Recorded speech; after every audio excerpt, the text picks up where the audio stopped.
todos nuestros amigos de Puntaje Nacional. Bienvenidos a una nueva entrega de material audiovisual de nuestra página web www.puntajenacional.cl. En esta entrega abordaremos el tema genes y genoma.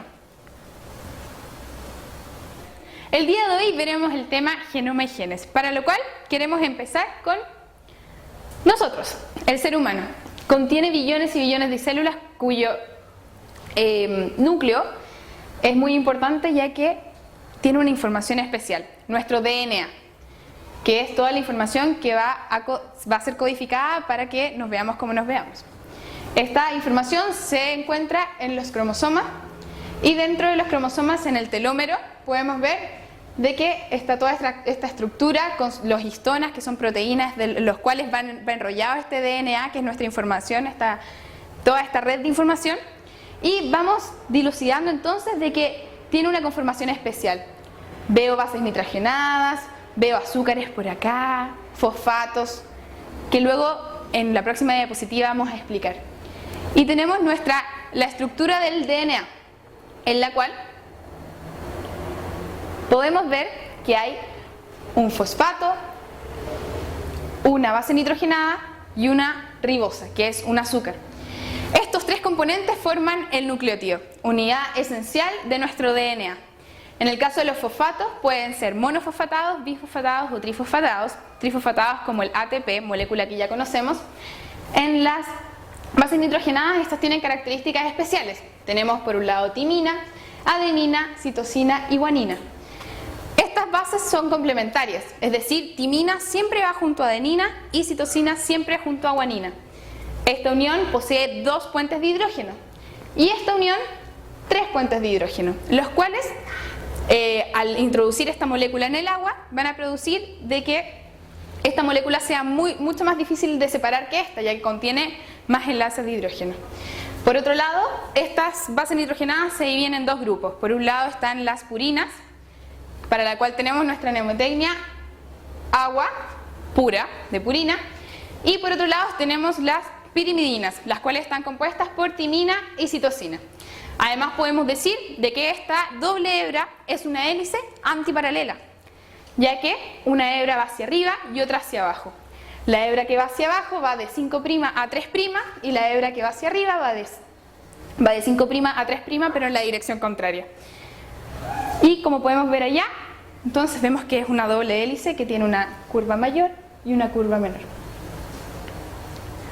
Y luego pasamos a nuestro modelo de Watson y Crick, el cual postula que son entonces esta doble hélice con cadenas antiparalelas de 5' a 3' hacia arriba y de 5' a 3' hacia abajo. Esta es una cadena polinucleotídica, es polianiónica, es decir, las bases por un lado son apolares y la cobertura es polar. Por lo tanto, en agua podemos ver lo que ya habíamos mencionado de los 3 puentes de hidrógeno y los 2 puentes de hidrógeno de las bases nitrogenadas.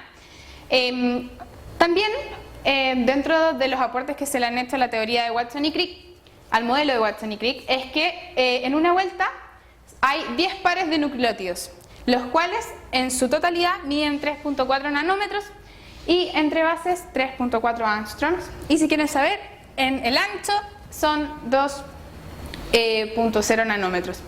Como les iba diciendo también, entonces este modelo no es el que se mantiene actualmente, pero fue uno de los aportes más fundamentales que se hizo en cuanto al DNA.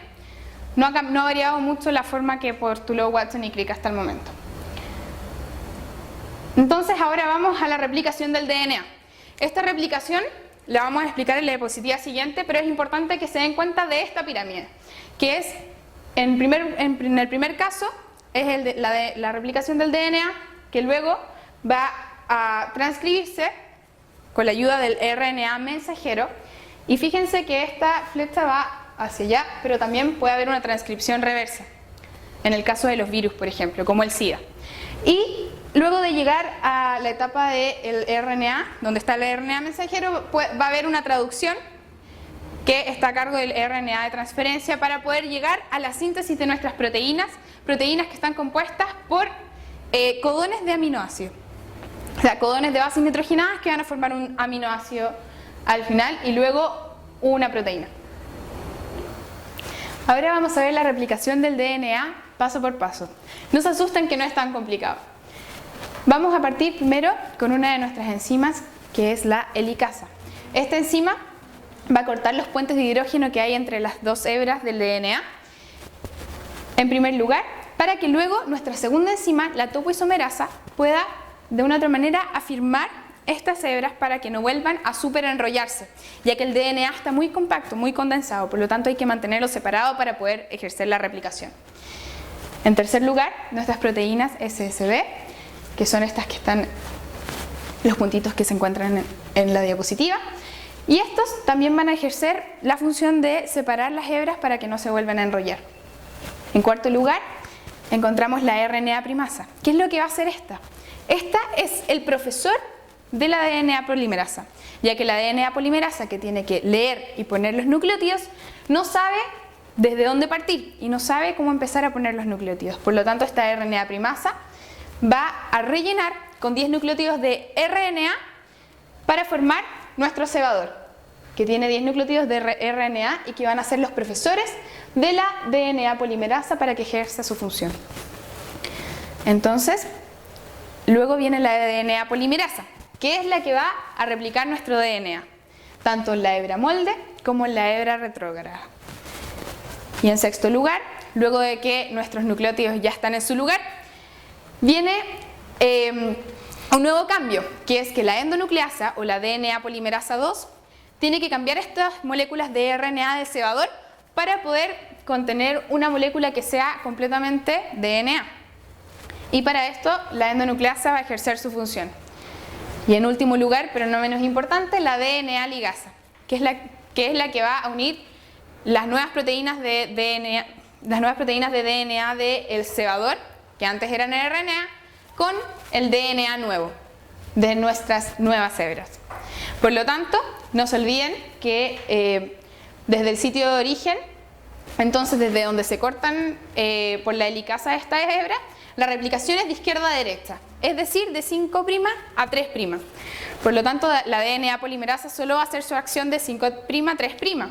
Eso significa de que hay una hebra que va a estar un poco complicada, ya que en la cadena adelantada o en la hebra molde no tenemos ningún problema porque está en el sentido correcto.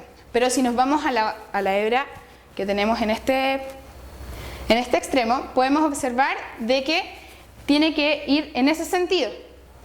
Por lo tanto, vamos a tener un problema con nuestra segunda hebra, la que va en sentido contrario, de 3' a 5', ya que como la DNA polimerasa solamente lee de 5' a 3', no puede hacerlo a la inversa. Por lo tanto, existen los llamados fragmentos de Okazaki, que son pequeños trocitos de DNA por los cuales se instala un cebador y luego la DNA polimerasa trae sus nucleótidos. Luego salta, instala un cebador y la DNA polimerasa trae sus nucleótidos. Por lo tanto, el sentido se respeta, es de 5' a 3' y no tiene que hacer el trabajo a la inversa, lo cual no es posible ya que la DNA polimerasa no lo sabe hacer. Eso sería con la replicación del DNA. Ahora vamos a pasar a los siguientes pasos que son la transcripción y la traducción. Y volvemos a nuestra pirámide.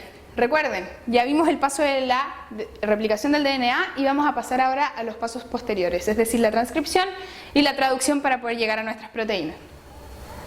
Tenemos nuestro DNA replicado y ahora necesitamos abrir las hebras nuevamente para que el ARN mensajero pueda hacer de las suyas, para poder transcribir. Esta etapa tiene una iniciación, una elongación, en la cual va a ir formándose la hebra de ARN mensajero. ¿Y qué es lo que va a estar pasando aquí? Va a haber una complementariedad de bases nitrogenadas, es decir, si aquí había una adenina, el ARN mensajero va a decir, no una timina, va a decir un uracilo. ¿Por qué? Porque este es ARN y el ARN no contiene timina, sino que solamente tiene uracilos. Entonces va a ir haciendo las hebras complementarias. Por lo tanto, al final me va a quedar un RNA mensajero con un código ya más desarrollado, para después volver a ir a nuestro tercer punto, que es el ARN de traducción, o el ARN de transferencia que va a provocar la síntesis proteica en sus ribosomas para poder formar nuestra proteína. De ADN pasamos a ARN mensajero y luego nuestra proteína. Entonces, la transcripción, como les iba diciendo, de una hebra de ADN, sacamos un ARN mensajero con una complementariedad de bases de esta con esta.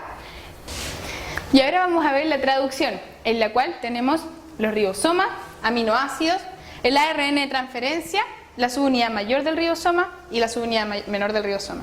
Y también el producto, los polipéptidos. Entonces, tenemos que tener en mente de que viene desde la transcripción el ARN mensajero con nuestra información, que es la que necesitamos codificar ahora para traer a todos los nucleótidos y poder formar nuestro polipéptido.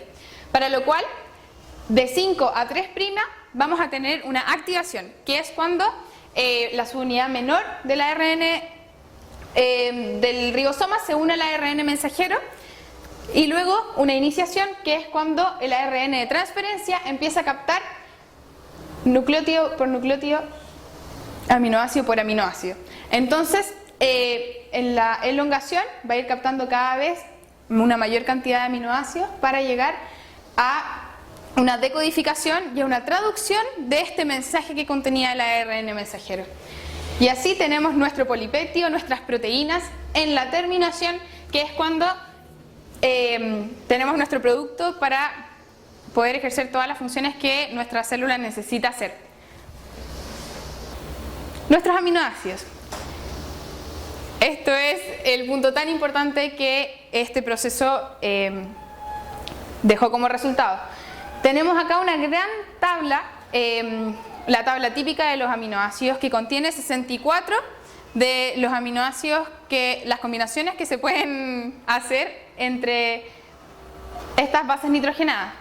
Vemos unos ejemplos como fenilalalina, prolina, glutamina, arginina, y vemos algunos codones que son especiales, como los codones de término, que son estos tres: UGA, UAA, UAG, y un codón de inicio, que no puede faltar en ninguna de nuestras proteínas, que es metionina, AUG, o también conocido como TAC, ya que ese es como se dice en el DNA: timina, adenina y citosina.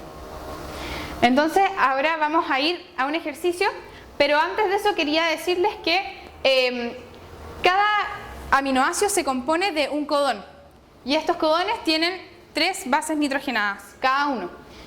Como podemos ver acá, en el DNA tenemos un codón, 2 codones y 3 codones. Y estos codones están compuestos por adenina, timina, citosina, guanina, timina, adenina, adenina, citosina y guanina. Luego queremos transformar este DNA en RNA mensajero. Por lo tanto, ahora pasan a llamarse estos tripletes codones.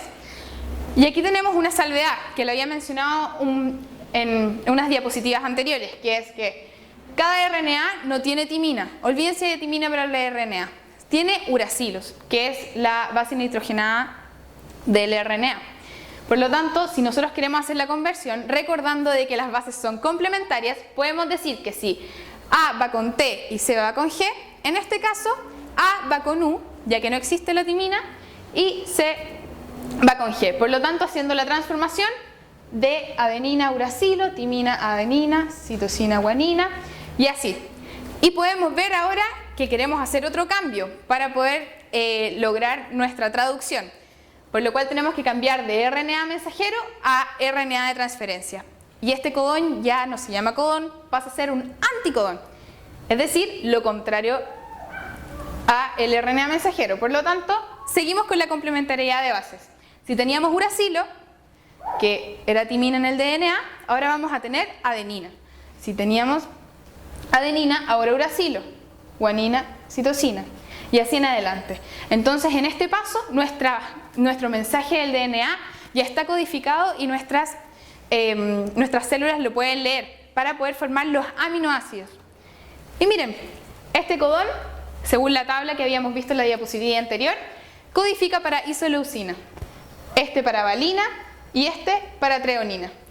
Por lo cual, esta seguidilla de aminoácidos van a formar las proteínas, que son la unidad básica de cualquier proteína, la unidad primaria.